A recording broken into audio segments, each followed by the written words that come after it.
Merchant of Syracuse, plead no more. I am not partial to infringe our laws. For since the mortal and intestine jars twixt thy seditious countrymen and us, it hath in solemn sin has been decreed, both by the Syracusans and ourselves, to admit no adverse traffic through our towns. Nay more, if any born at Ephesus be seen in any Syracusan marts and fairs, again, if any Syracusan born come to the Bay of Ephesus, he dies. Unless 1,000 marks be levied to quit the penalty and to ransom him.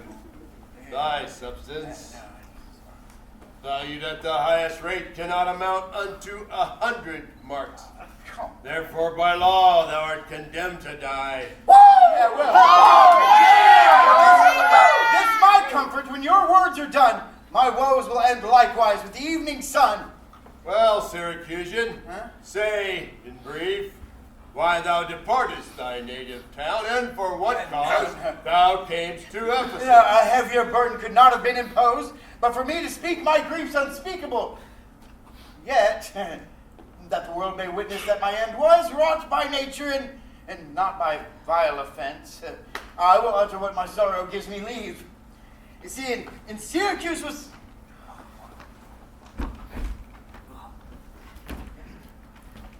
in Syracuse was I born, and wed unto a woman, happy but for me, and by me had not our hap been bad. But she was not there long before she became a joyful mother unto 2 goodly sons. And, which was strange, the one so like the other, it could not be distinguished but by names. And that very hour, in the selfsame inn, a mean woman was delivered such a burden male, twins, both alike. And those, since their family was exceeding poor, I bought them and brought them up to attend my sons. My wife, not meanly proud of 2 such boys, made daily motions for their home's return. And unwilling, I agreed. Alas, too soon, we came aboard. A league from Epidemia had we sailed. Before the always window bay deep gave any tragic instance of our harm, but the longer we could not retain much hope. The sailors, they sought for safety on our boat and left the ship, then sinking right to us. My wife, more careful for the latter born, had fastened him to a small spare mast as seafaring men provide for storms. To him, one of the other twins was bound, and whilst I was like heedful of the other. My wife and I, with the children thus disposed, fastening our eyes on whom our care was fixed, had fastened ourselves to either end of the mast, and floating straight, obedient to the stream, we were carried off to Corinth, as we thought. Let me say no more. Gather the sequel by what went before. Hang on! Forward, old man, do not break off so. For we may pity, though not pardon thee. Had the gods done so? I had not now worthily termed them merciless to us. For ere the ships could meet twice, 5 leagues, and we were encountered by a mighty rock. And being violently borne upon, our healthful ship was split in the mist, so that in this unjust divorce of us, fortune had left us both alike, what to delight in, what to sorrow for. You see, to us, they 3 had been taken up by fishermen of Corinth, as we thought. At length, another ship had seized on us, and knowing whom it was their hap to save, made a healthful welcome to their shipwrecked guest. Have you heard me severed from my bliss? That my own mishaps have prolonged my life? To tell sad stories of my own mishaps? And for the sake of them thou sorrowest for, do me the favor to dilate at full what hath befallen of them and thee till now. Wait. Well, it was my youngest son, and yet my eldest care. In 18 years became inquisitive after his brother, and inquired of me that his attendant, still like his case, who, reft of his brother, but retained his name, might bear him company on this quest of him. And whilst I labored of love to see, I hazard the love of whom I lost. 5 summers I spent in the furthest Greece, roaming clean through the bounds of Asia, and coasting homeward I've come to Ephesus. And here will end the story of my life. Happy am I in my timely death. Could all my travels warrant me that they live? Hapless Aegean, Yeah. whom the fates have marked to bear the extremity of dire mishap. Now trust me, were it not against our laws, against my crown, my oath, my dignity, my soul should sue as advocate for thee. But though thou art adjudged to the death, and past sentence may not be recalled, but to our honor's great disparagement, yet I will favor thee in what I can. It's not necessary. Therefore, merchant, I give thee this day to seek thy health by beneficial help. What? Try all thy friends thou hast in Ephesus. No friends. Beg thou or borrow to make up the sum and live. It's a start. If no, thou art doomed to die. Jailer, take him to thy custody. I will, my lord. But hopeless and hapless as Aegean when, to procrastinate my lifeless end. Come on now. It's what?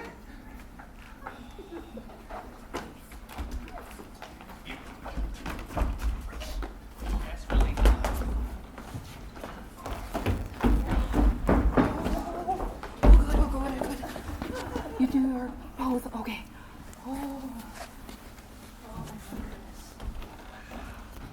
Therefore give out that you are of epidemium, least that your goods soon be confiscated. This very day, a Syracusian merchant arrived here, and thus the statute of this town dies here in the weary sun in the west. Oh, here's the money that I had to keep. Dromio, go. Bear it to the center where we host and stay there till I come to thee. For within this hour it will be dinner time. And until that time, I'll view the manners of the town, peruse the traders.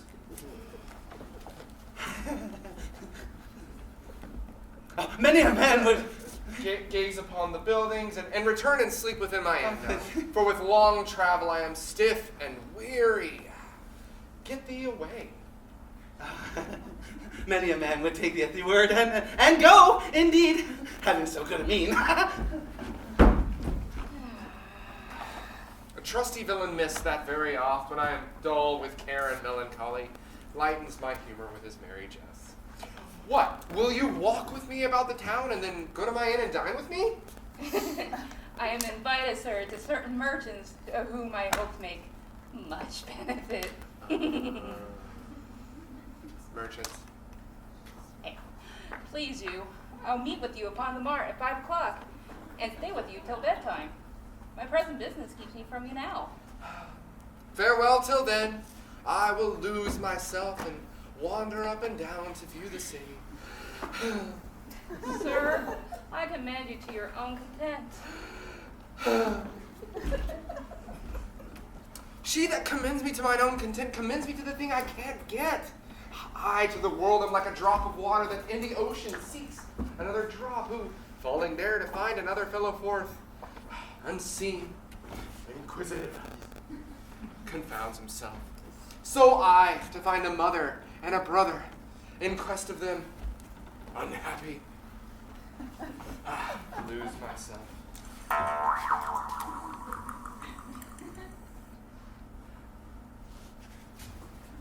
Oh, how now, Dromio? How chance thou art returned so soon?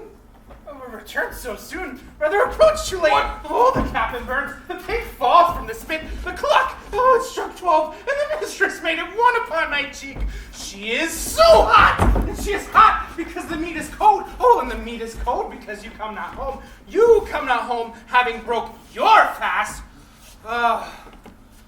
We that know what 'tis to fast and pray are penitent for your default today. Oh, stop in your wind, sir. Tell me, I pray, where have you left the money I gave you?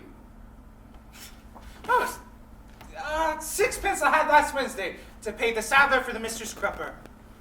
The saddler had it, I kept it not. Oh, well, I am not in a sportive humor now. Tell me, and dally not, where is the money? We being strangers here, how darest thou trust so great a charge from thine own custody? I pray you, jester, as you sit at dinner, I from my mistress come to you at post. And if I shall return, I will be post indeed, for she will score your fault upon my pate. Come, drunk!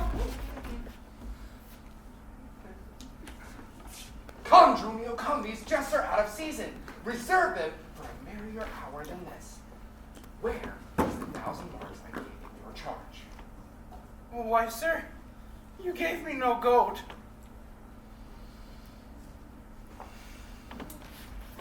Come on, sir! Come on, sir, knave. Have done your foolishness and tell me how thou hast disposed thy charge. My charge? Oh, my charge was to fetch you from the mart home to the Phoenix, where my mistress and her sister does stay for you. Now, as I am a Christian, answer me. In what safe place you have bestowed my money, or I shall break that merry sconce of yours that stands on tricks when I am undisposed. Where is the 1,000 marks thou hast of me? Oh, I have some marks of yours upon my pate, some of my mistress upon my shoulders, but not 1,000 marks between you both. Oh, and if I should pay you worship those again, you would not bear them patiently? Thy mistress, Marks! What mistress slave hast thou? Your worship's wife! She that doth fast until you come home to dinner, and prays that you hie you home to dinner. Oh, yeah. What? Wilt thou flout me thus unto the teeth being forbid? Yeah. Hold. Take you that, sir, knave! Oh, what means you, sir? Oh, for God's sake, hold your hands! Oh, nay, you will not. Oh, I will take my heel. By some device or the other, the villain is all run of all my money. Thanks for watching that. They say this town is full of cozenages, nimble jugglers that deceive the eye, dark working sorcerers that change the mind, soul-killing witches that deform the body, disguised cheaters, prating mountebanks, and many such other liberties of sin. If this prove be so, I'll be gone the sooner. I'll go to the centaur to seek this slave. I greatly fear my money is not safe. Neither my husband nor the slave returned that in such haste I sent to seek his master? Surely, Luciana, it is 2 o'clock. Perhaps some merchant hath invited him, and from the mart he's somewhere gone to dinner. Good sister, let us dine, and never fret. A man is master of his liberty. Time is their master, and when they see time, they'll go or come. If so, be patient, sister. Why should their liberty than ours be more? Because their business still lies outdoors. Look, when I serve him so, he takes it ill. Oh, no, he is the bridle of your will. None but asses will be bridled so. Oh, headstrong liberty is lashed with woe. There's nothing situate under heaven's eye that hath its bound in earth, in sea, in sky. The beasts, the fishes, and the winged fowls are their male subjects, and at their control. Man, more divine, master of all these, lord of the wide world and wild watery seas, endued with intellectual strength and souls, are masters to their females and their lords. Then let your will attend on their accords. This servitude makes you to keep unwed? Not this, but troubles of the marriage bed. Oh, but if you were wedded, you would bear some sway. Ere I learn to love, I'll practice to obey. How? If your husband starts some other where? Well, till he come home again, I would forbear. Patience unmoved. No marvel though she pause. They can be meek that have no other cause. Oh, A wretched soul bruised with adversity, we bid be quiet when we hear it cry. But were we burdened with like weight of pain, as much or more ourselves we should complain. So thou, that hast no unkind mate to grieve thee, with urging helpless patience would relieve me. But if thou live to see like right bereft, this full bag of patience in thee will be left. well, I will marry one day, but to try. Here comes your man. Now is your husband nigh? How now? Is your tardy master now at hand? Oh, nay, he has at 2 hands with me, and that mine own ears can bear witness. But say, didst thou speak with him? Knowest thou his mind? Oh, he spoke his mind clearly. Bestrew his hand, I could scarce understand him. Spake he so doubtfully, thou couldst not feel his meaning? I could too well feel his meaning. Oh, I could scarce understand it. But say, I prithee, is he coming home? It seems he hath great care to please his wife. Surely my master's horn mad. Horn mad? Oh, villain! I mean, not cuckold mad, but stark mad. When he desired me to come home, he asked from me 1,000 marks in gold. 'Tis dinner time, quoth I. My gold, quoth he. Your meat, quoth I, it doth burn. My gold, quoth he. Will you come, quoth I. My gold, quoth he. Where's the 1,000 marks I gave thee, villain? Oh, the pig! Oh, the pig! Oh, quoth I. Oh, God, it's burned.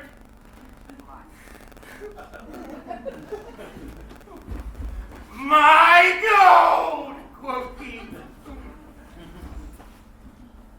My mistress, sir, quoth I.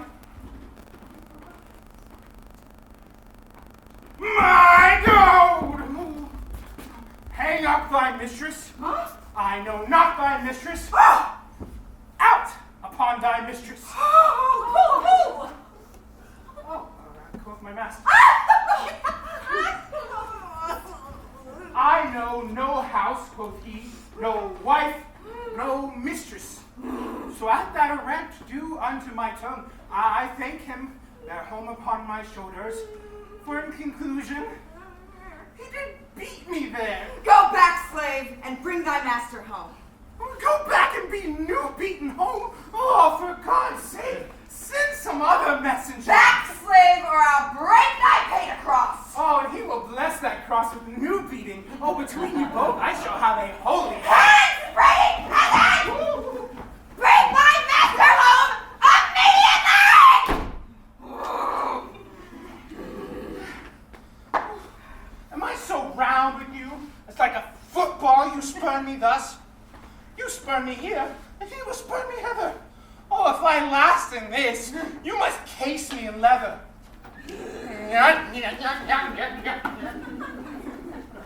What?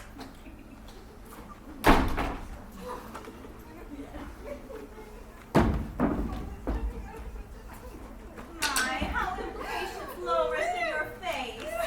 His company must do his minions grace whilst I at home starve for a merry look. Hath homely age the alluring took from my poor cheek? Oh, Then he hath wasted it!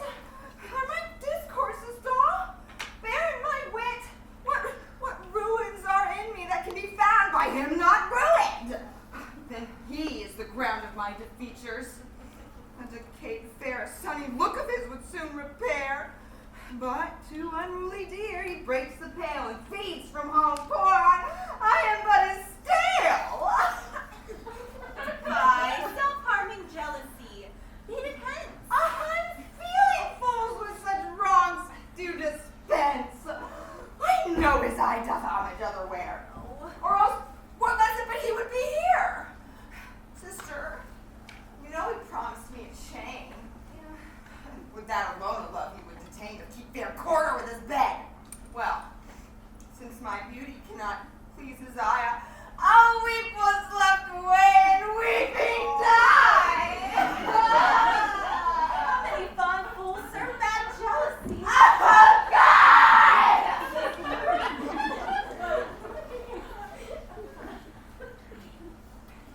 The gold I gave Dromio is laid up safe in the centaur, and the heedful slave has wandered forth in care to seek me out.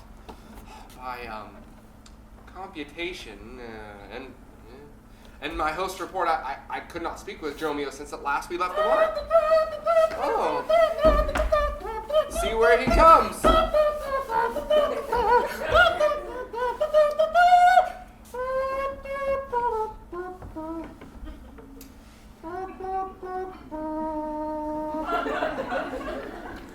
How now, Dromio? Is your merry humor altered? As you love strokes, so jest with me again. You know no centaur, you received no money, my mistress sent to have me for dinner, my house was at the Phoenix. Wast thou mad that thus so madly thou didst answer me? What? What answer, sir? When spake I such a word? Even now, even here, not half an hour since. I have not seen you since you sent me hence to the centaur with the gold you gave me. Oh, villain! Thou didst deny the gold receipt and toldst me of a mistress and a dinner, the which I hope thou fellst thou pleased.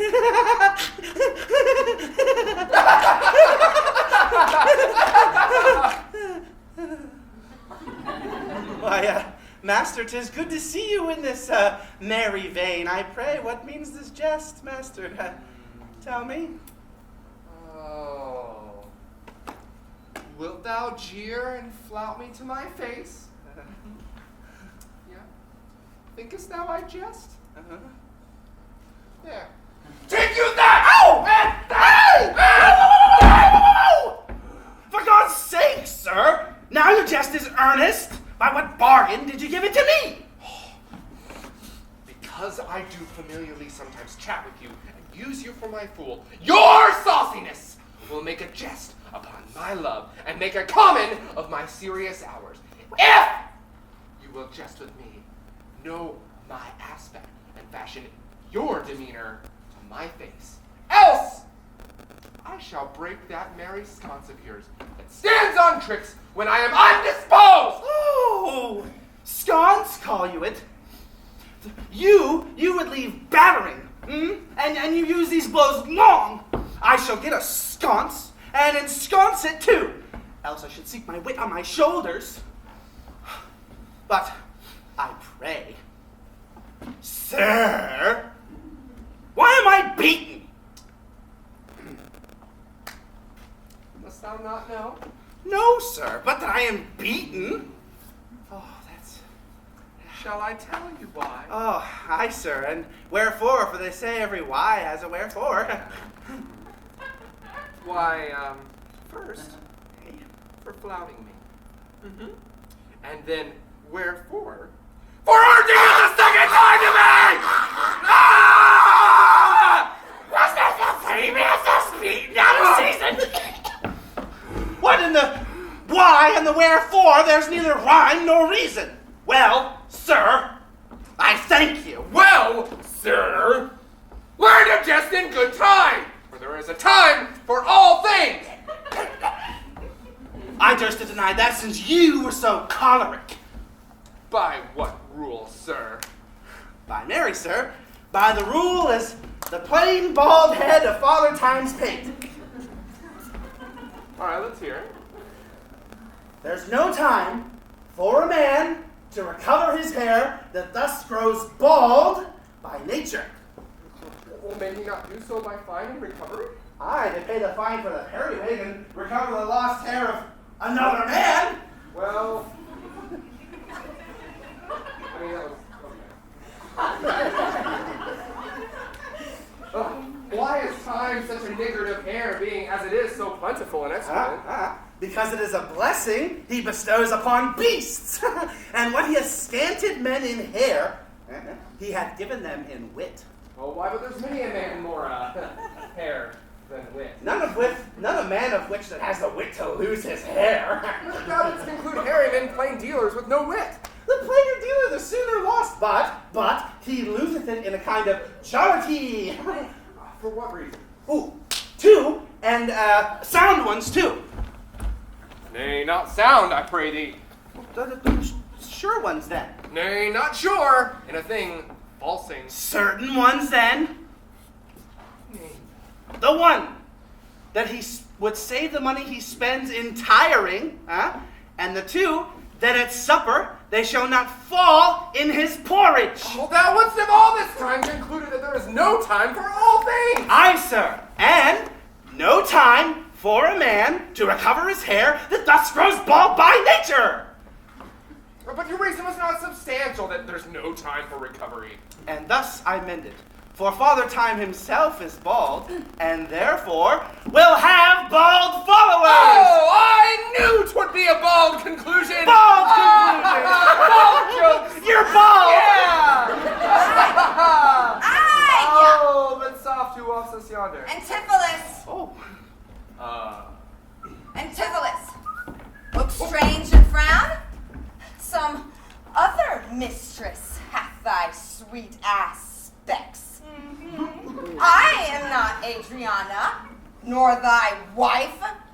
The time was once when thou unurged wouldst vow that never words were music to thine ear, that never object more pleasing to thine eye, that never touch well welcome in thy hand, that never meat sweet savored in thy tongue, unless I spake, or looked, or touched, or carved to thee.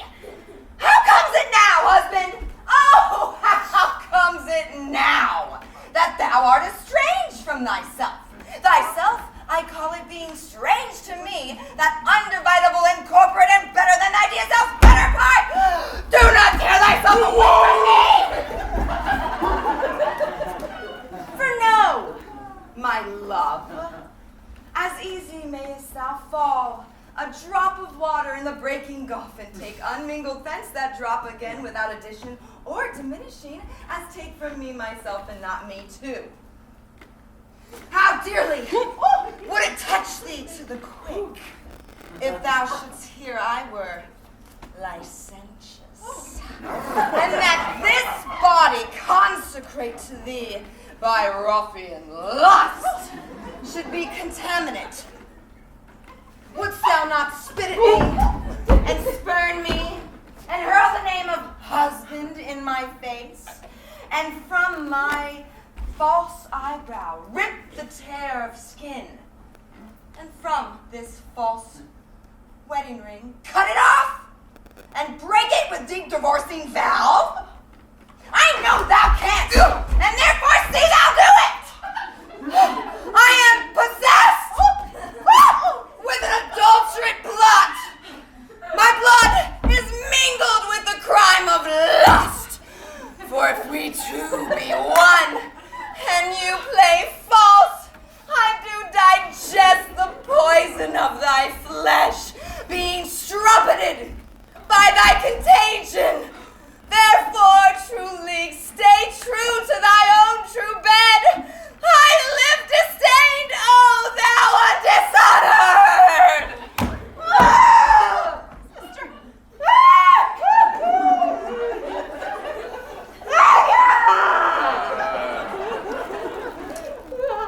Plead you to me, fair dame?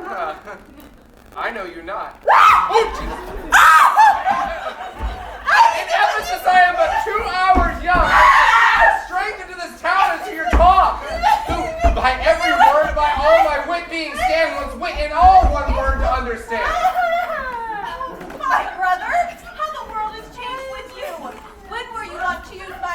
thus. She sent for you by Dromio home By to dinner. Romeo?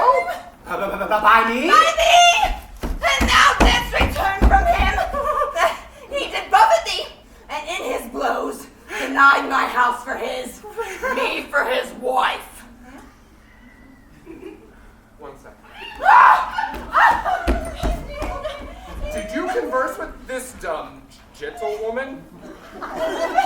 Sir, I have... What was the course and drift of your compact? I have not seen her until this time. Oh, but villain, even her very words didst thou deliver to me on the mart. I swear to you, I have never spake with her in all my life! But how can she thus then call us by our names? I don't know. Maybe by inspiration. How ill it agrees with your gravity to counterfeit thus grossly with your slave, abetting him to thwart me in my mood.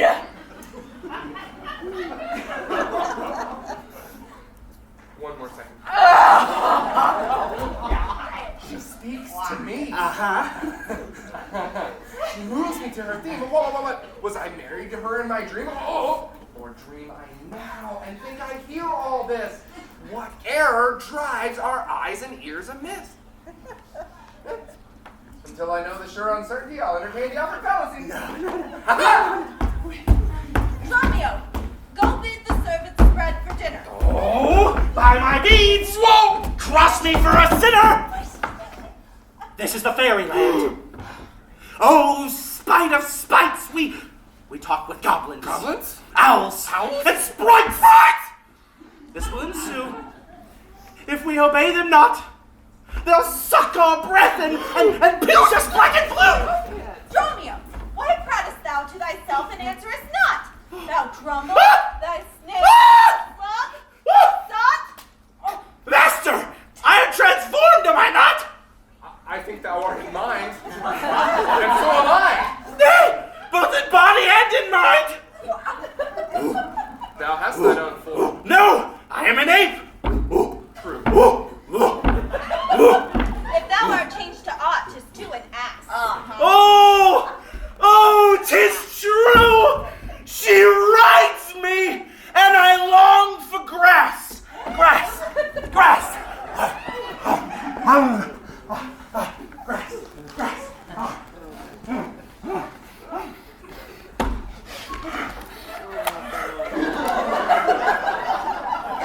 Come, no longer will I be a fool and put the finger in the eye whilst man and master laugh at my scorn to wood. Sir, to dinner. Dromio, keep the gate.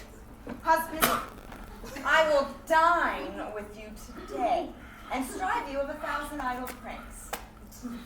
Dromio, if anyone asks, your master is dining forth, and you keep the gate and let none enter.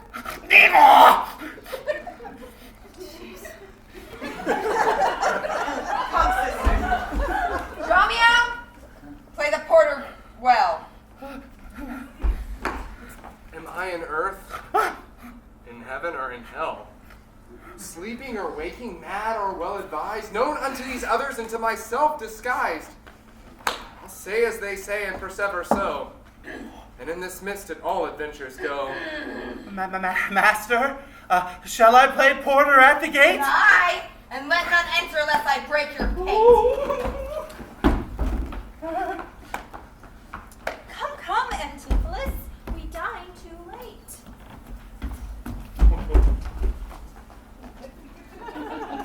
I like that one. Senor Angelo, you must excuse us all. My life is shrewish when I keep out hours. Say that I lingered with you at your shop to see the making of her carcinoid, and that tomorrow you will bring it home with you.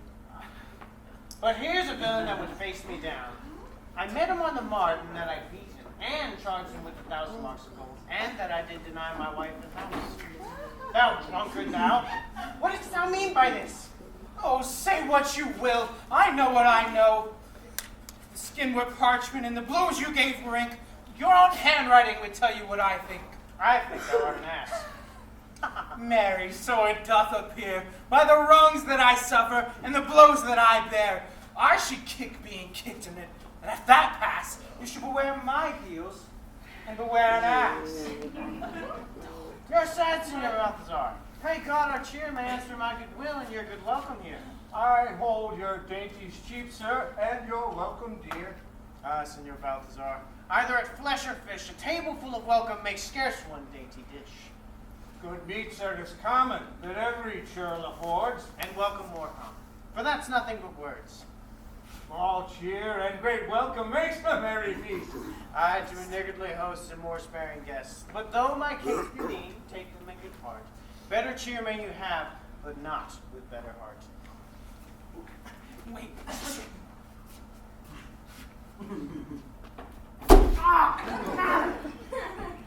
Myself, my door is locked.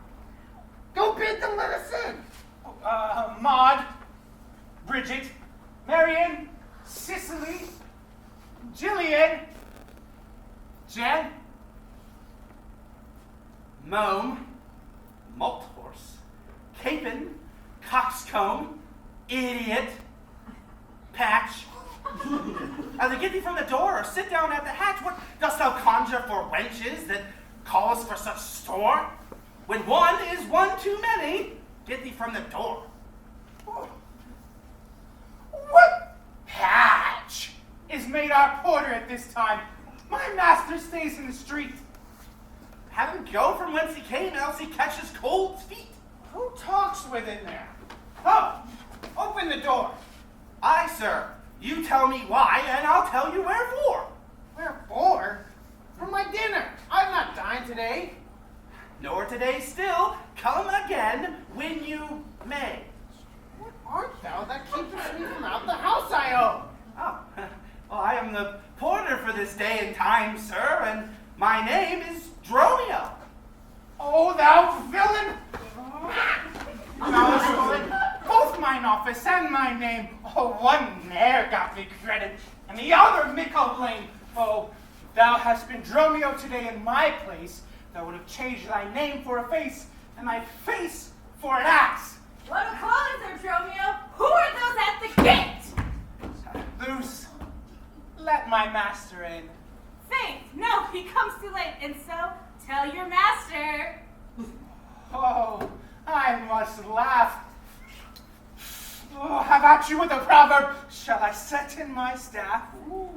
Have at you with another. That's when. Can you tell? If thy name be Loose, Loose hath answered you well. You hear, baggage. You'll open the door. No. I thought to have asked you. And she said no. Oh, so come help. Well struck. There was blow for blow. Now, baggage, let me in. Can you tell for whose sake? Master, knock the door hard.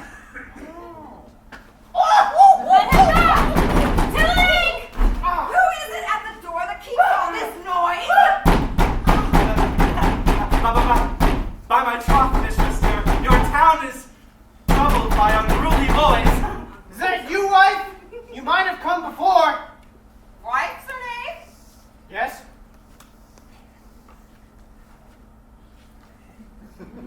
Get you from the door! What? Master, bid them welcome hither. They wait at the door. There is something in the wind that we cannot get in. What is that? You would say so if your garments were so thin. Your cake here is warm within. Oh, a man would be mad as a buck to be so bought and sold. Go fetch me something. I'll break open the gate. Ah, breaking here, and I'll break your knave's pate. Oh, a man may break words with you. Aye, but words are just wind. You can break it in your face so you never break it behind. Ah, it seems thou wantst breaking. Out on thee, hind.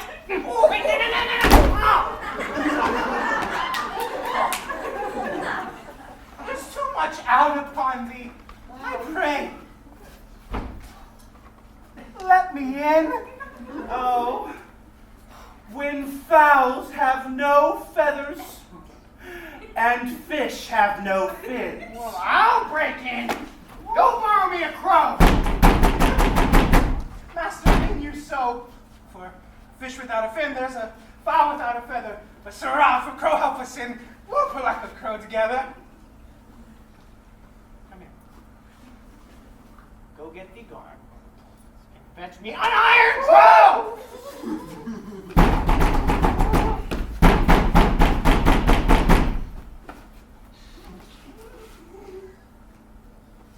Have patience, sir. Oh, let it not be so. Herein you war against your reputation. And your wife, her sober virtue, honesty, years, and modesty, plead on her part some cause to you unknown. Be ruled by me, depart in patience, let us to the Tiger all to dinner, and about evening come yourself alone to know the reason of this strange restraint. If by strong hand you offer to break in now in the stirring passage of the day, a vulgar comment will be made of it, and that supposed by the common route against your yet ungalled estimation that with foul intrusion may enter in and dwell upon your grave when you are dead. Slander lives upon succession, forever housed when it gets possession. You have prevailed. I will depart in quiet, and in despite of mirth mean to be merry. I know of wench, pretty and witty, wild and yet too gentle. To her will we dine. This woman I mean my wife, though I protest without discernment, hath oftentimes affrayed me withal. To her will we dine. Good sir, get you gone. Fetch the chain, by this I'll note is made. Bring it, I pray you, to the porpentine. That, for there's the place where I'll bestow, be it for nothing but to spite my wife, upon mine hostess there. Good sir, make haste, since mine own doors refuse to entertain me. I'll look elsewhere to see if they'll disdain me. I'll meet you at that place on our heads. Do so. This jest shall cost me some expense. And may it be that you have quite forgot a husband's office? Shall Antipholus, in the spring of love thy love springs brought? Shall love in building grow so ruinous? Oh, if you did wed my sister for her wealth, then for her wealth's sake, use her with more kindness. Or if you do like elsewhere, do so by stealth. Muffle your false love with some show of blindness. Bear fair presence, though your heart be tainted. Alas, poor women, make us but believe me in compact of credit that you love us, while others have the arm, show us the sleeve. We in your motions turn, and you may move us.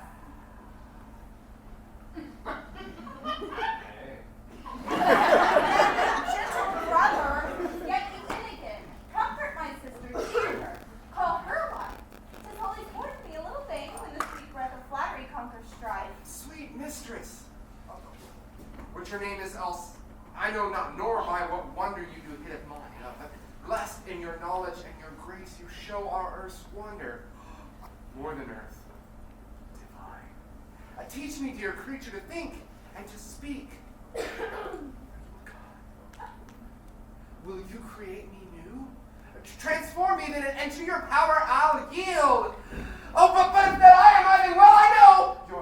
Your weeping sister is no wife of mine, and to her bed no homage do I owe. Far, you. Oh, train me not to drown me in your sister's flood of tears. Sing, and I will dote, spread over the silver waves thy raven hairs, and as a bed I'll take them in their lie. And in that glorious supposition think, he gains by death that hath such means to die. Oh, let love, being light, be drowned if she sing.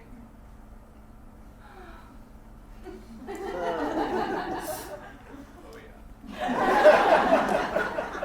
What? Are you mad that you reason so? Not mad, but mated.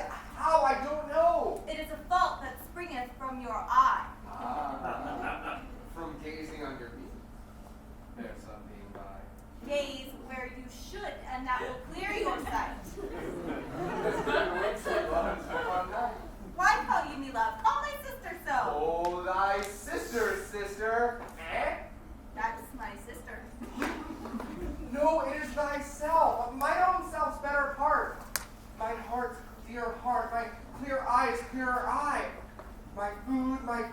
and my sweet folks aim, my soul earth's heaven, and my heaven's claim. All this my sister is, or else should be.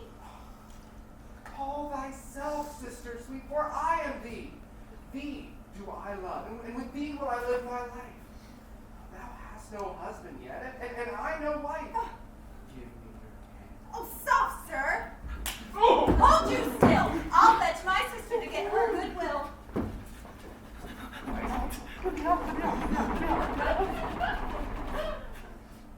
Now, Dromio.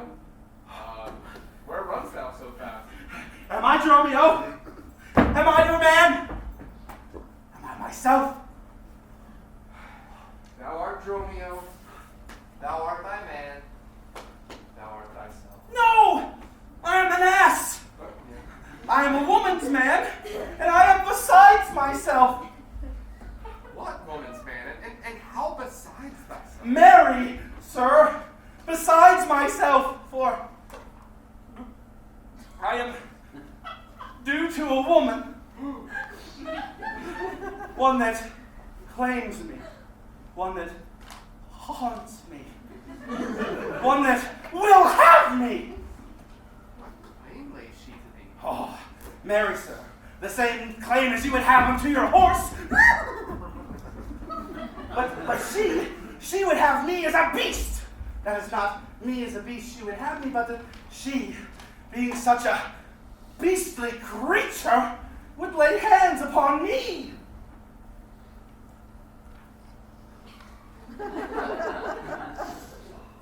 What is she? Oh, I, sir, a very reverent body, one that, as the men would say in the streets, Sir Reverence. I have but lean luck in the match, but she's a wondrous fat marriage. Oh, thank you.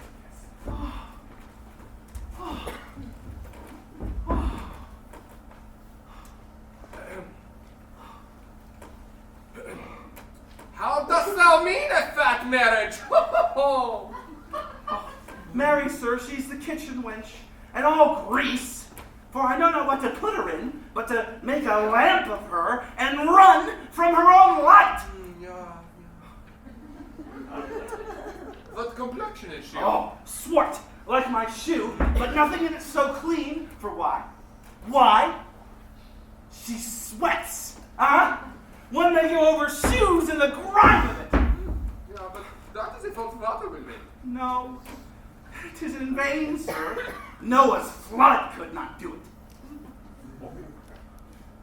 What is her name? Nell, sir. But her name is 1 3/4. That's an L and 3/4. Would not measure her from hip to hip. Oh, then she bears a breath? Oh, sir, she is spherical, like a globe. One can find out countries in her.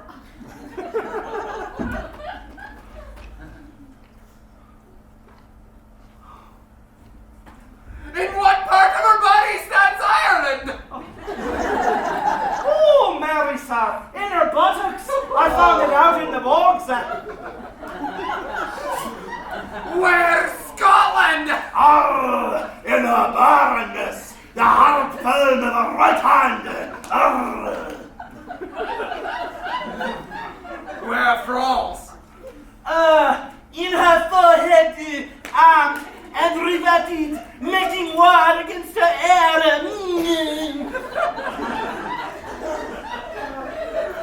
Where truly old England? Oh! I looked her out on the chalky cliffs, but I could find no whiteness in them, save for the salt room that goes betwixt her nose and France.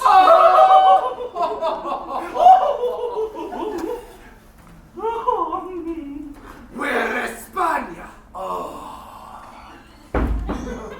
Father, I saw it now, but I felt it hard on her breast.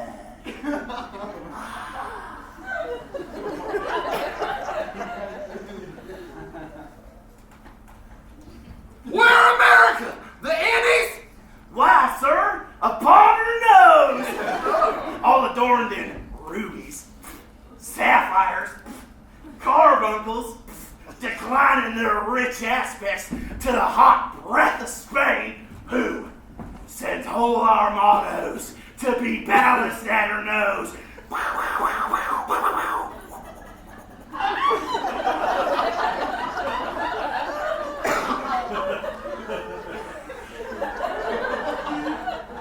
Where stands Belgium? The Netherlands? Oh, sir, Belgium, Netherlands, huh? I did not look so low. But to conclude, this drudge and diviner, sir, did lay claim to me, assured to me I was assured to her, and called me Dromio, and began to tell me of all the privy marks I had upon myself, like the mark on my shoulder, and the mole on my neck, see, and the wart on my left arm, I did run away, amazed, thinking her to be a witch. But I think if my breast had not been made of faith and my heart been made of steel, she'd have turned me to a curdled dog and made me right at the wheel. Go. Hie thee presently post to the road, and if the wind blows any way from shore, I will not harbor here tonight. Go to the road, and if there are any barks put forth, come meet me at the mark, where I will walk till thou returns to me. As a man from a bear would run for his life, so would I from the woman that would be my wife. Okay, gotta find a boat. Boat.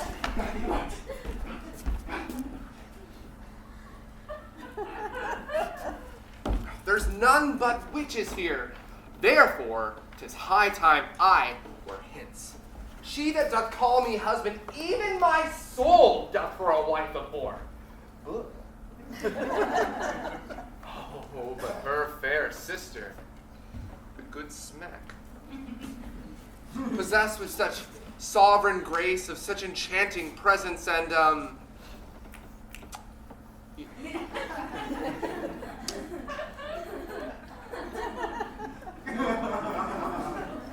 discourse hath almost made me traitor to myself. Oh, but lest myself be guilty to self-wrong, I'll stop mine ears against the mermaid song. Ha ha! Master Tipolis?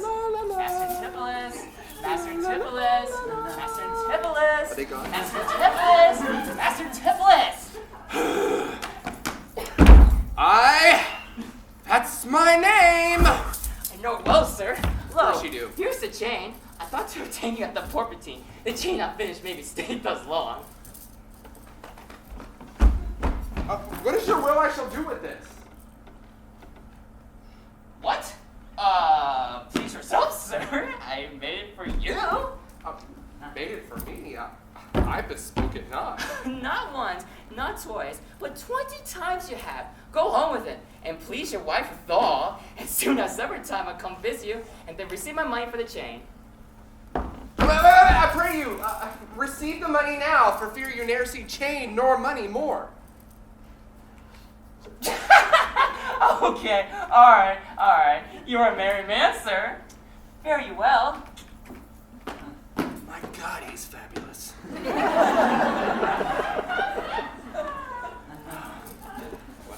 What I should think of this, I don't know. But this I do think. I mean, there's no man so vain as would refuse so fair an offered chain. I see here, in the streets, a man need not live by shifts when in the streets he meets such golden gifts. Yeah. No. I'll to the mart and therefore Dromio stay. If any ships put forth, then straight away.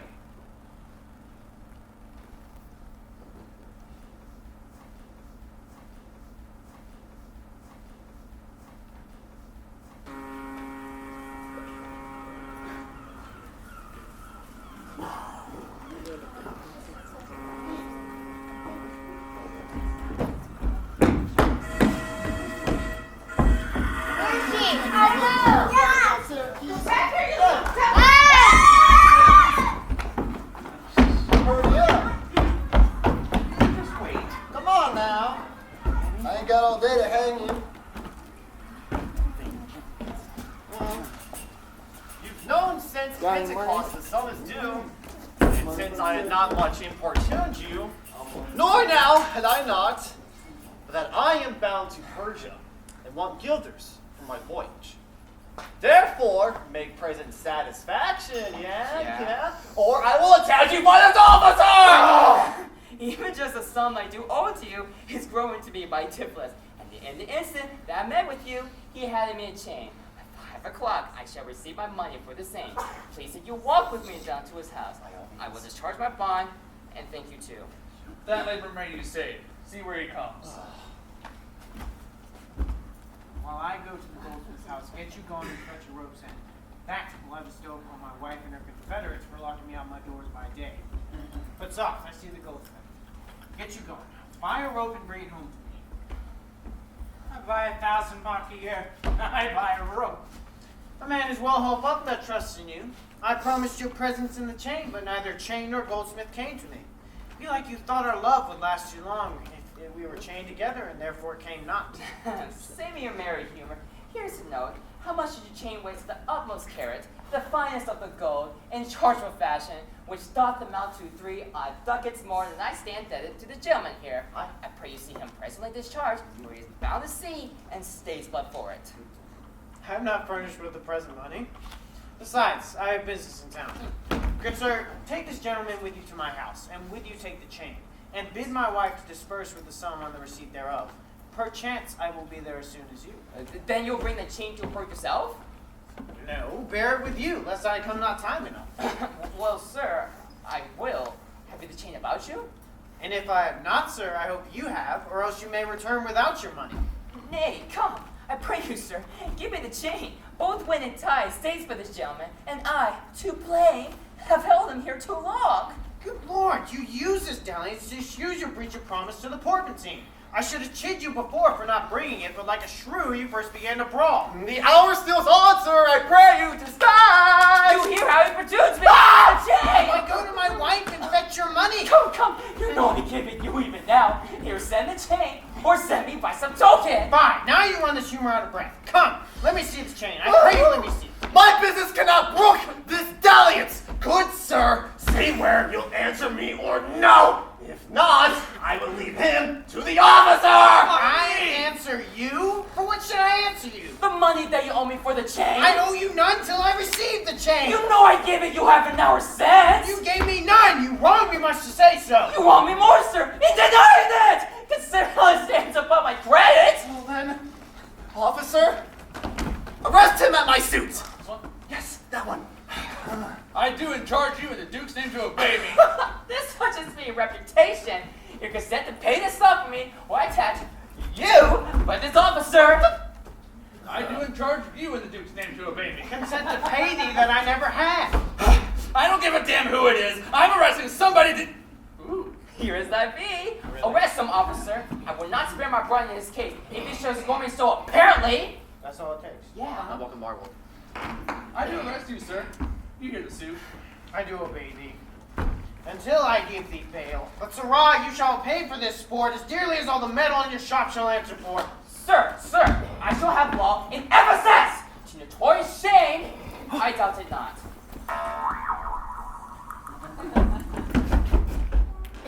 Master, there's a bark of epidemium that stays but till its owner comes aboard, huh? And, I have brought the oil, the balsamum, and the aquavitae. Oh, the ship is in its trim. The merry wind blows fair from land, and it stays not for all, but for the owner, master, and yourself. How now, a madman? Oh, peevish sheep, what ship of epidemium stays for me? You sent me for a ship, sir, to hire waftage. Drunkard, I sent thee for a rope and told you to what purpose and what end. You'll send me to a rope's end soon. You sent me, sir, to the bay, sir, for a boat. I will debate this at will leisure, and teach your ears to listen me with more heed. To Adriana, villain, hie thee straight. Give her this key. In desk, covered over with Turkish tapestry, there is a purse of ducats. This one. That one. Good. Okay. Bid her send the purse of ducats with you. Okay? For I am rested in the streets, and that shall bail me. Onward. To Adriana, villain. Come, jailer. To prison till it come.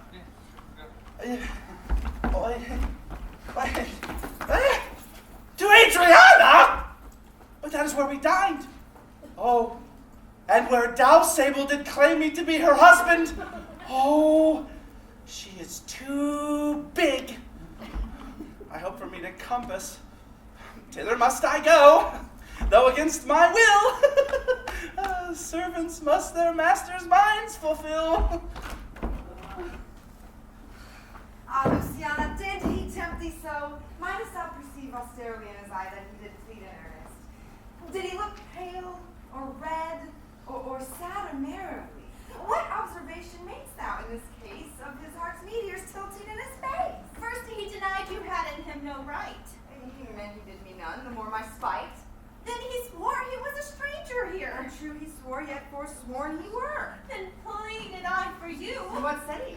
That the love I begged for you, he begged of me. By what persuasion did he tempt thy love? With words that in an honest suit might move. First he praised my beauty, then my speech. To speak him fair? Have patience, I beseech. I cannot, nor I will not hold me still. My tongue, though not my heart, may have his will. He is deformed, crooked, old, sere, ill-faced, worse-bodied, shapeless, everywhere, vicious, ungentle, unkind, stigmatical, and making worse in mine. Oh, who would be jealous then of such a one? No evil lost his wail when it is gone. Ah, but I think him worse than or think him better than I say. Though others' eyes I do herein would do worse. Far from her nest the lapwing cries away. My heart do pray for him, though my tongue curse.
Justice carries poor souls to hell! Why, what's the matter, man? I know not the matter. He was arrested on the case. Arrested? By whose suit? I know not by whose suit he was arrested. Well, but that in the suit of buff was he arrested. That worked out. Oh, mistress, wilt thou send him to redemption the money in his desk? Oh, no.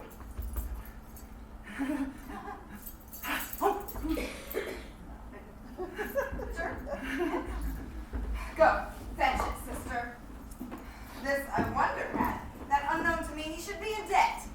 Tell me, was he arrested on a band? Oh, no, mistress, not on a band, but a stronger thing, a chain, a chain. Oh, dost thou hear it ring? What, the chain? No, the bell. It was time I was gone. It was 2 ere I left him. Now the clock strikes 1. As if the hours go back. That did I never hear. Aye, when the sergeant meets a band, it goes back for every fear. As if time were in debt. How fondly thou dost reason. Time is a very bankrupt and knows more of these once a season. Nay, he's a thief too. Have you not heard men say that time goes stealing on by night and day? sergeant in the way?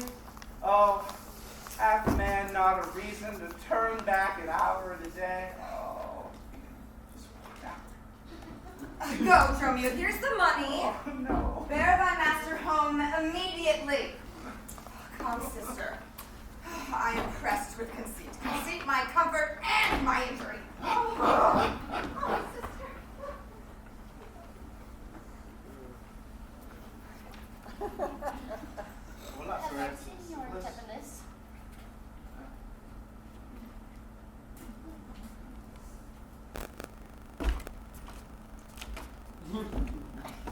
There's not a man I meet but doth salute me as a well-acquainted friend, and everyone calls me by my name. Some invite me, some others offer me money, some thank me for kindnesses, some offer me commodities to buy. Why, even now, a tailor called me in his shop and showed me silks he had bought. For me! And therewithal took measure of my body. Surely these are but imaginary wiles, and Lapland sorcerers inhabit here. Master, here's the gold you sent me for. What, have you got the look of old Adam new apparelled? What gold is this, and what Adam dost thou mean? Not the Adam that keeps the paradise, but the one that keeps the prison. Oh, thou meanst an officer. Aye, an officer, sergeant of the band. He that brings any man in to break his band. One that thinks of a man always going to sleep and says, God give him good rest.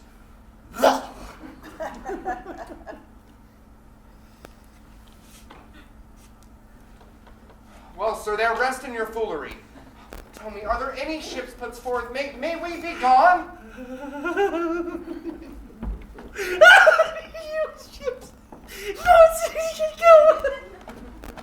Why, sir, I give you word, but an hour since that the boat left tonight! Oh, and then were you tarried by the sergeant for the hoy delay? Oh, look, master. There are the angels that sent me to deliver you. Oh, they're so pretty. Oh, wow. The fellow is distressed, and so am I. And here we wander in illusions. Some blessed power deliver us from hence! Well met. Ah! Well met, Master Antipholus. I see I've found the goldsmith now. Is this the chain you promised me today? The Satan avoid! I charge thee, tempt me not! Oh, master! Is this Mistress Satan? It is the devil. Oh, no! She is worse. She's the devil's dam, and she comes in the habit of a light wench. Oh. That's to make the wenches say, God damn me! That is as much to say as God make me a light wench. Mm-hmm. It is said that they come to men like angels of light. Light is an effect of fire. Fire will burn. Ergo, light wenches will burn. Oh, master, come not near her. You and your man are marvelous merry, sir. Will you go with me? We'll mend our dinner here. Master, be wise, for if you do, expect spoon meat.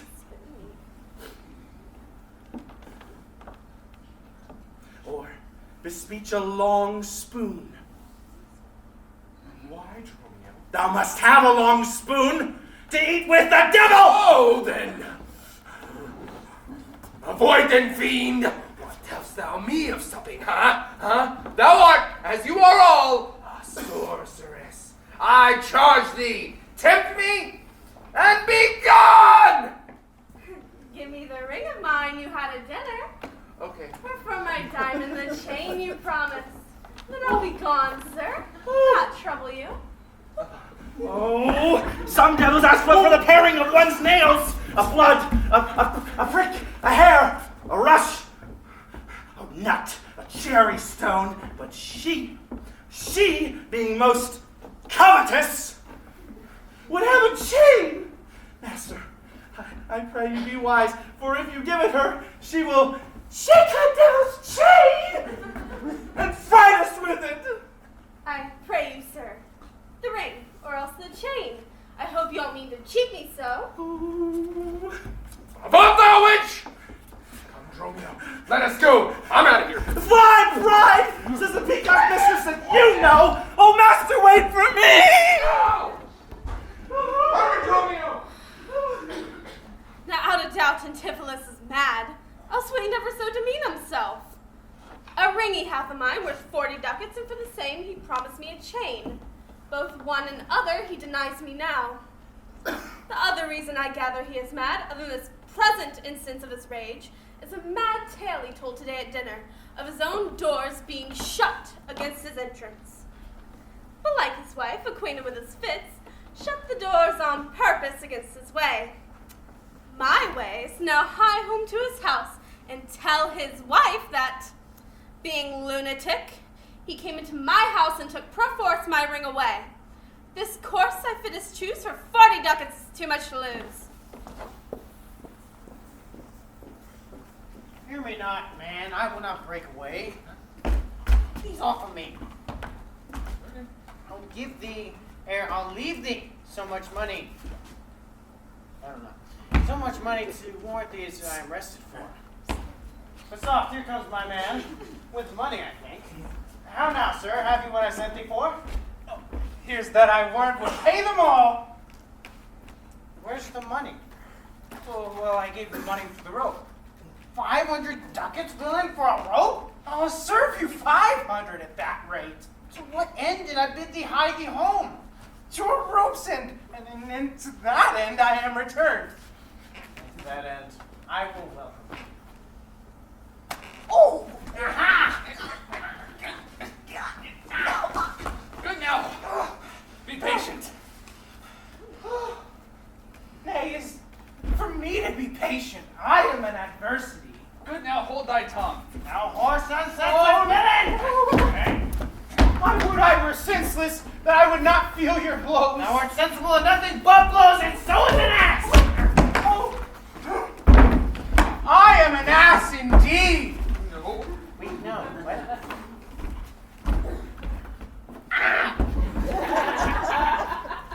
I can tell by the long years that I have.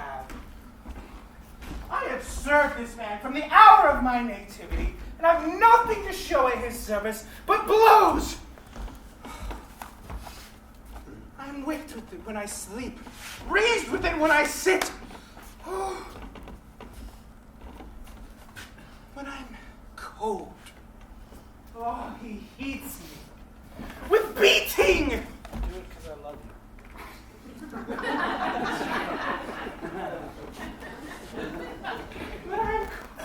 When I'm warm, oh, he cools me with beating. Oh, I am driven out with from door to door, welcomed home with it. When I shall return, oh, nay, I bear it on my shoulders like a beggar vaunts her brat.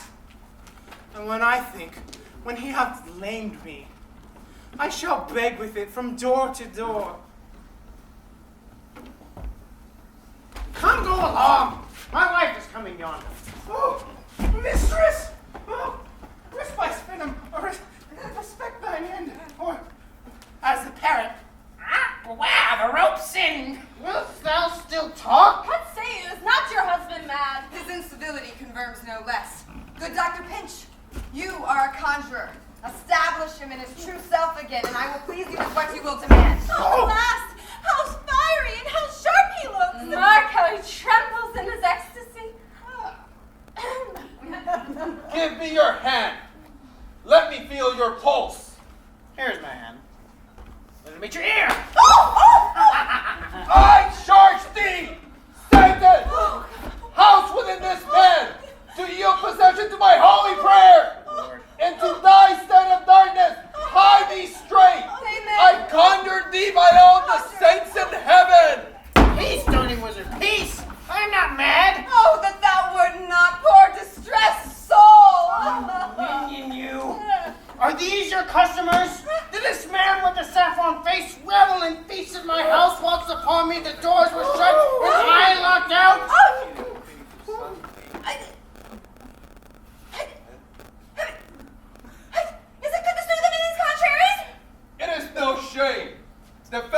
wine is frenzy, and to yield the humor wills is in frenzy. I was stubborn the goldsmith too. I gave thy money to Romeo here, who came in haste for it. Good heart and will you might, sir, but not a rag of money. What's so not to her for a purse of ducats? He came to me, and I delivered it. And I'm a witness with her that she did. God and the rope maker bear witness that I was sent for nothing but a rope. Mistress, both man and master are possessed. I know by their pale and deadly looks. They must be bound and led in some dark room. Wherefore dost thou lock me forth today? And why does thou have a bad I did not lock thee forth, gentle husband. And gentle master, I received no gold, but we were locked out. Dissembling villain, thou speak false and both. Dissembling harlot, thou speakest false and all, and art confederate with a damned pact to make an abject scorn of me. But with these nails I'll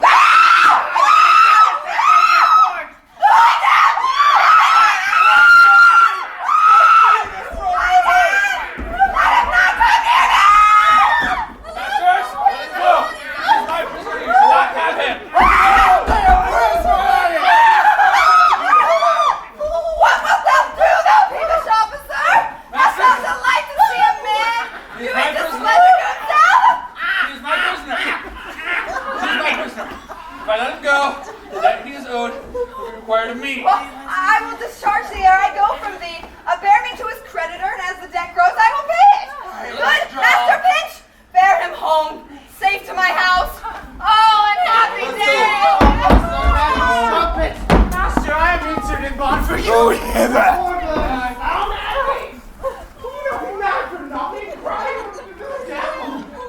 Alas, poor souls, how idly they do talk. Go bear them thence. Sister, come with me. Aye. Say, at whose suit is he arrested at? One Angelo, a goldsmith. Do you know him? I know him. What is the sum he owes? 200 ducats. How does it come due? Due of a chain that your husband had of him. Oh, he did bespeak a chain for me, but had it not. When all enraged day, your husband came to my house and took away my ring. The ring I saw on his finger right now. He did soon meet me after with a chain. It may be so, but I never did see it. Come, jailer. Take me to the goldsmith. I long to hear the truth hereof at large. Okay. Mercy! They are loose again! Let's find help!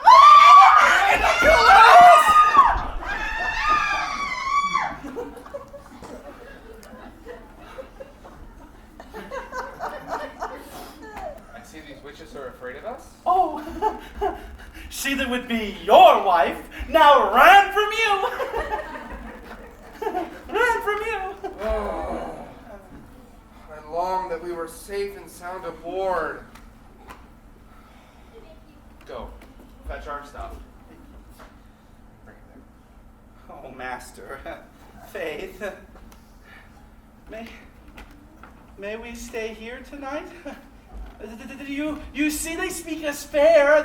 They give us gold, Methinks they are just but a gentle notion that, well, I could find it in my heart to stay here tonight and turn which. Just stay here. Okay. I will not stay tonight for all the town!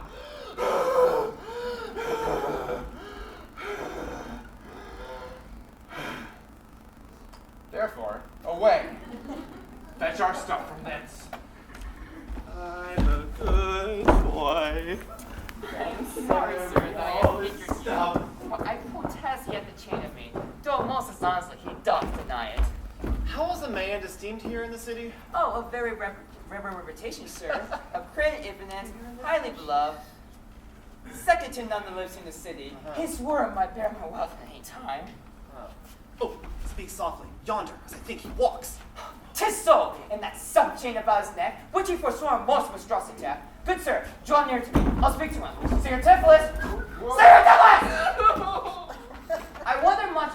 shame and trouble, and not without some scandal to yourself, would circumstances also deny this chain which now you wear so openly? Besides the charge, the shame, imprisonment, you have done wrong to this, my honest friend, who, but for saying our controversy, have hoisted sail and put to sea today. This chain you had me, can you deny it?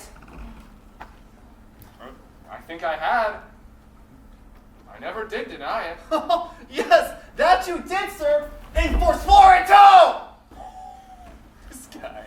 Who heard me to deny it or forswear it? These ears of mine thou knowest did hear thee.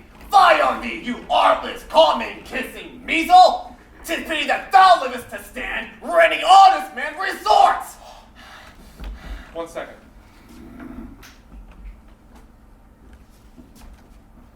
Thou art a villain to impeach me thus. I'll prove mine honor and mine honesty against thee presently, if thou darest stand. I do dare, and do the finest Forward him, not for God's sake! He's mad!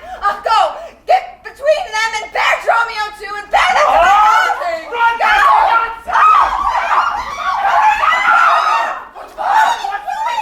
What are you talking about?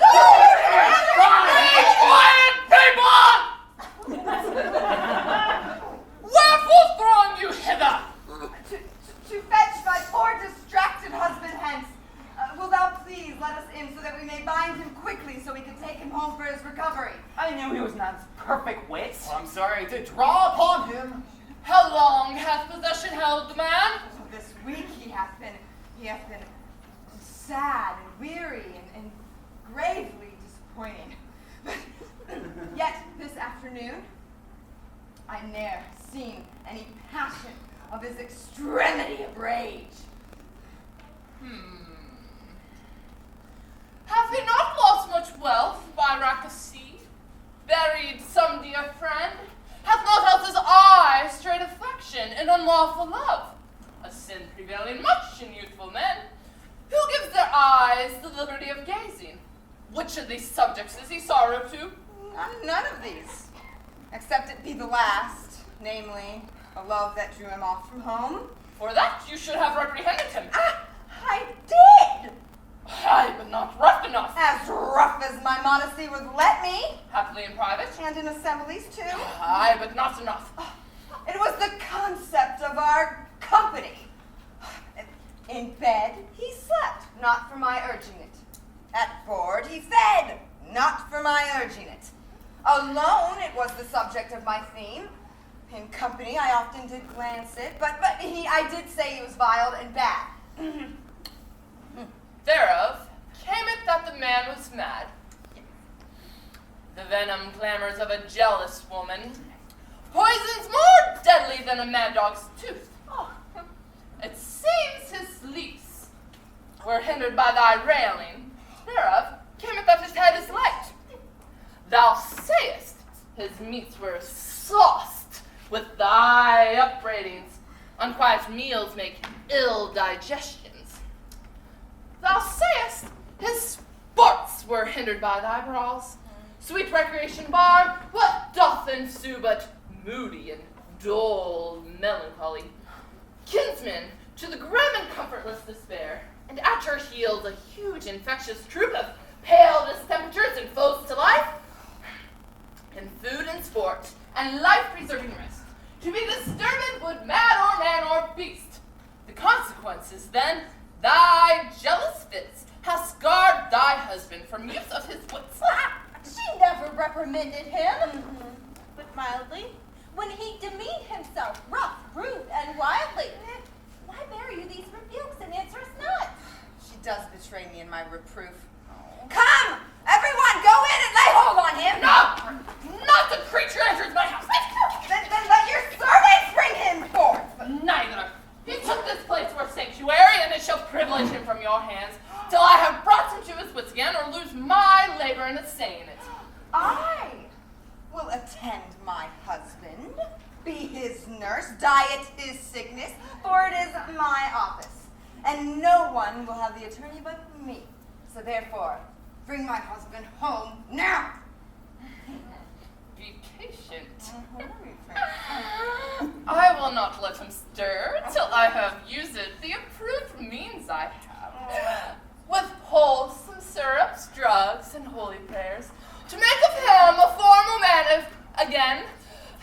It is a branch and parcel of mine oath, a charitable duty of mine order. Therefore, depart and leave him here with me. I will not hence and leave my husband here with you. And how ill it agrees with your holiness to separate the husband and the wife. Be quiet and depart. Thou shalt not have him. Speaking to the Duke of this injustice. Oh, come, sister. I will fall prostrate at his feet, and I'll never rise until my tears and my prayers have won his grace to bring my husband perforce from the abyss. Oh! By this I think the dial points at 5. Anon, I'm sure the Duke himself comes this way to the Melancholy Vale, a place of death and sorry execution, behind the ditches of the abbey there. Upon what cause? Oh, to see a Reverend Syracuse merchant, who put unluckily into this bay, and against the laws and statutes of this town, beheaded publicly for his offense. See where they come. We would behold his death. Speak into the Duke. Once again I proclaim publicly, if any friend pay the sum for him, he shall not die. So much we tender him. Justice, O mighty Duke, against the abbess! She is a reverend and virtuous lady. It cannot be that she hath done thee wrong. May it please your grace. Antipholus, my husband, the man I made all of me and all I had, this very day, he had an outrageous fit of madness that took him, that he desperately hurried through the streets, doing displeasure to the citizens by rushing in their homes, bearing thence jewels, rings, and anything his rage did like. We did bind him once and took him home. But anon, I know not what, how they broke away from the guards that guarded them. But he and his bondsmen, with ireful passion and an extremity of rage, chased us. And then until we got aid to bind them again. Although then they rushed into the abbey here, where the abbess closed the gates on us and will not let my husband come forth. Therefore, most gracious Duke, by thy command, wilt thou bring my husband out so that he may be taken home for help? Long since hath thy husband served me in my wars, that I to thee pledged a prince's word, when thou didst make him master of thy bed, to do him all the grace and good that I could. Go, some of you, knock at the abbey gate and bid the lady abbess come to me. I will determine this before I stir. Oh, mistress, she didn't see herself. My master and his men are both broke loose. Yeah, we to the maidens a row and bound the doctor, who did their singed up with brains of fire. Whenever has it blazing, they stored him great buckets of puddle mire to quench the My master preaches patience to him in the while, and tells his sisters next like a hole. And sure, unless he sends the present help, they will kill the conjurer. Peace, child. Thy master and his man are here. Therefore, thou speakest false in what thou dost report to us. Mistress, upon my life I tell you true. I never breathed almost as I did see it. I hear her, mistress. Fly, be gone. Children, come, stand by me, fear nothing. Guard, the children. What is he? Is that my husband? It's as if he was born invisible, but we saw him going to the abbey here, and now he's there! Justice, most gracious Duke. Oh, grant me justice, even for the service that long since I did for thee when I bestrid thee in the wars and took deep scars to save thy life. Even for the blood I lost for thee, now grant me justice. Unless the fear of death doth have me dote, I see my son Antipholus and Dromio. Justice, sweet prince, from that woman there. She whom thou hast given to me to be my wife hath this day abused and dishonored me, even in the strength and height of injury. Beyond imagination is the wrong that she this day hath shameless thrown upon me. Discover how, and thou shalt find me just. This day, great Duke, she locked the doors upon me, and in my house feasted with harlots. A grievous offense. Say, woman, didst thou so? No! Myself, wine together, and bespoke my friggin' soul if he bears false in both. Ne'er man look on day nor sleep on night that she tells your highness the simple truth. Oh, perjure woman! They are both forsworn. In this the madman justly charges. Oh, I just My lord, I am advised of what I say, neither disturbed with the effect of wine nor heady rash, provoked with raging ire. Albeit my wrongs might make one wiser mad, but this day, great Duke, she locked the doors upon me. That goldsmith there, were he not Pat Wither, could witness it, for he was there with me, and parted with me, promising to bring a chain to the Porpentine where Balthazar and I did dine together.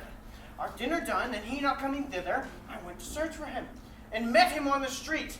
This perjured goldsmith with that gentleman there then swore me down that I received of them a chain, which God knows I saw not. They then had me arrested, so I sent my man here for a certain purse of ducats. He would none return. Fairly I bespoke the officer to come with me to my house.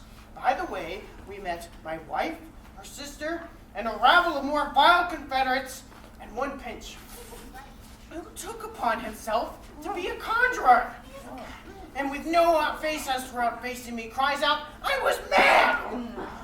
They then fell upon me into a dark and dankish vault, bound me and my man, until I, gnawing with my bonds, my freedom gained, and I, coming hither to your grace, whom I beseech to give me ample satisfaction for these deep chains and great indignities.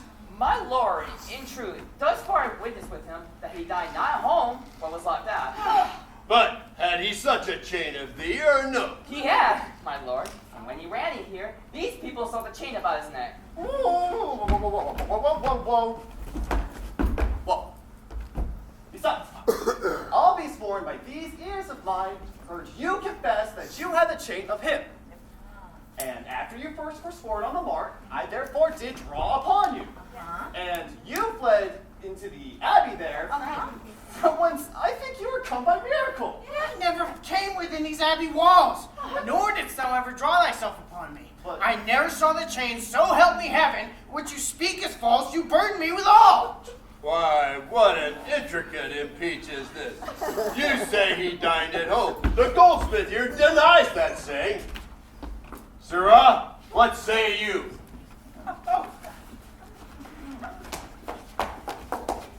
He dined with her. Oh, what's he doing? He did, for my finger snatched that ring. 'Tis true, my liege, this ring I did have with her. Sawest thou him enter at the abbey here? As sure, my liege, as I do see her. Grace. What? This is strange. Go call the abbess hither. I think you are all mated, or mad.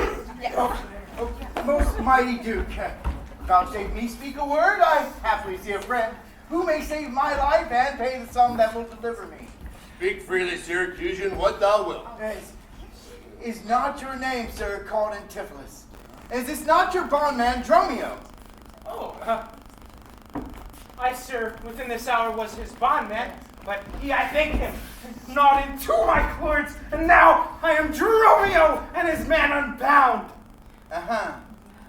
I'm sure that both of you remember me. Oh, ourselves we do remember by you, sir, for within this hour we were bound as you are. You are not Pinch's patient, are you? Why look you strange on me? You know me well. I never saw you in my life till now. Grief has changed me since last you've seen me. Careful hours at times informed hands have written strange features on my face. But tell me now, do you not recognize my voice? Neither. Dromio, nor thou?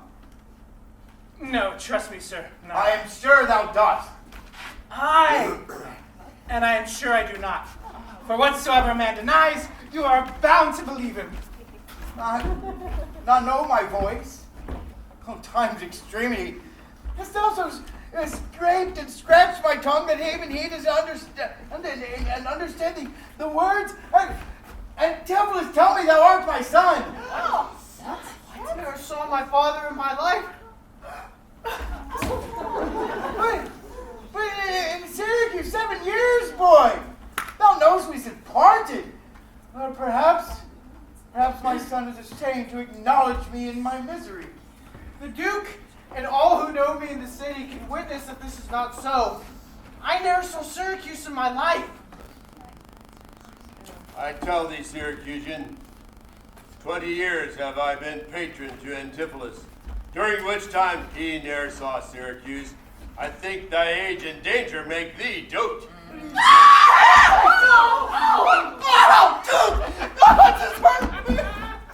She's a mean-foul woman! The abbess is well armed. Oh, most mighty Duke, behold, a man much wronged.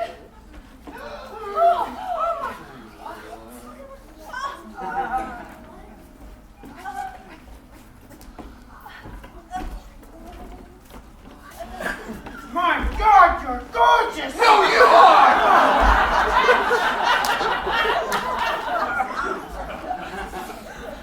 I see two husbands where mine eyes deceive me.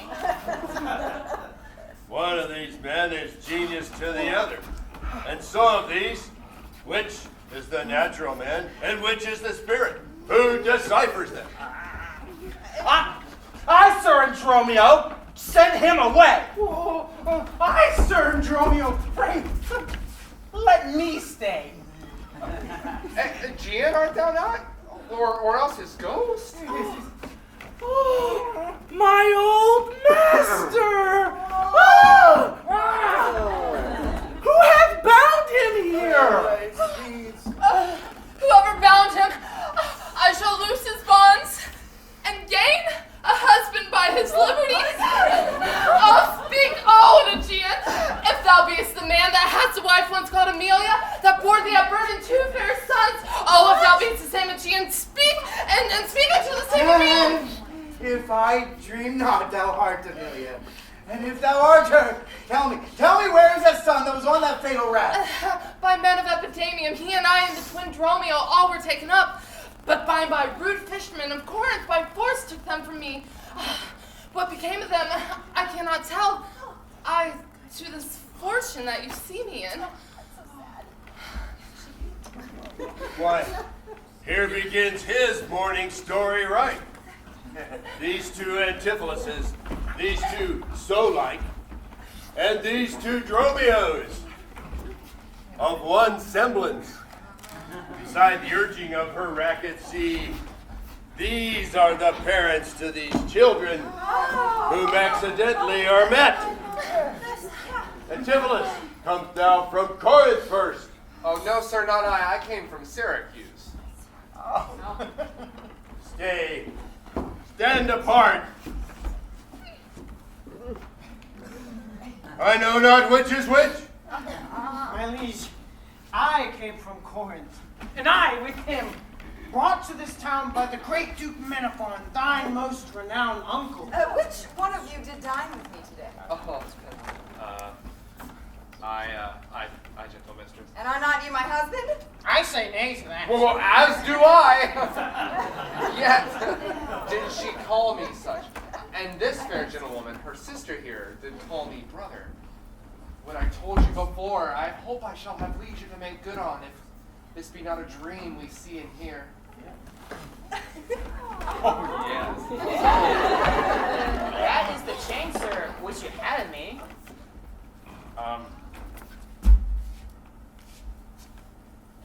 I think it be, sir. I deny it not. That same chain you had me arrested for. I think I did, sir. I deny that. I gave the money to Dromio. I think that he brought it not. None by me.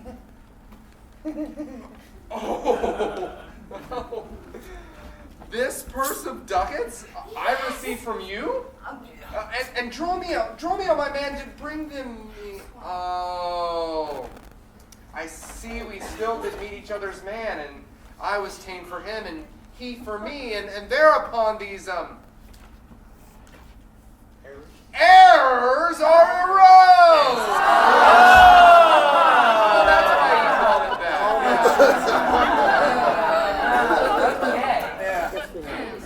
that. These ducats pawn I for my father there. It shall not need. Thy father hath his life. Sir, I must have that diamond from you. Yes. Take it. Many thanks for my good cheer.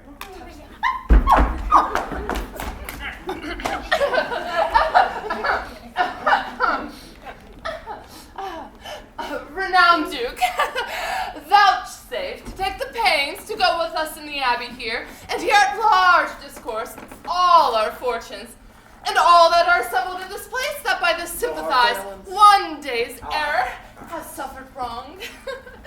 Go, keep us company, and we shall make full satisfaction.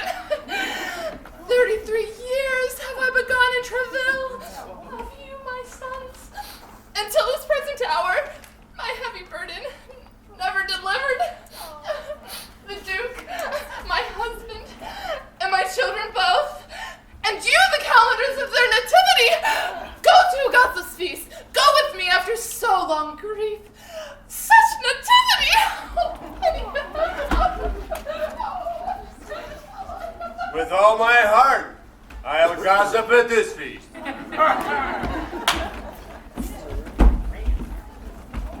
Oh, master. Shall I fetch your stuff from shipboard? Dromio, what stuff of mine hast thou embarked? The stuff you laid at the centaur, but He speaks to me. Oh. I am your master. Dromio, come with us. We'll look to that anon. Go embrace your brother there. Rejoice with him, eh? Yeah. Yay.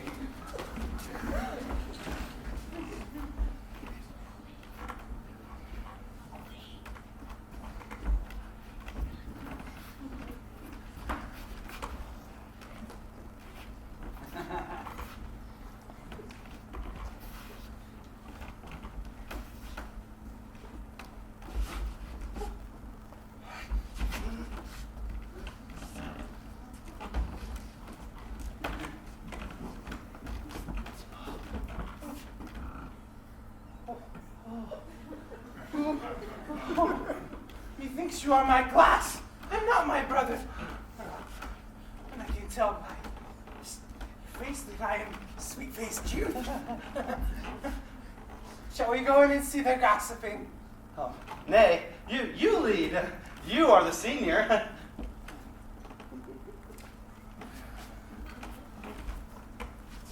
That is a question. How shall we try it?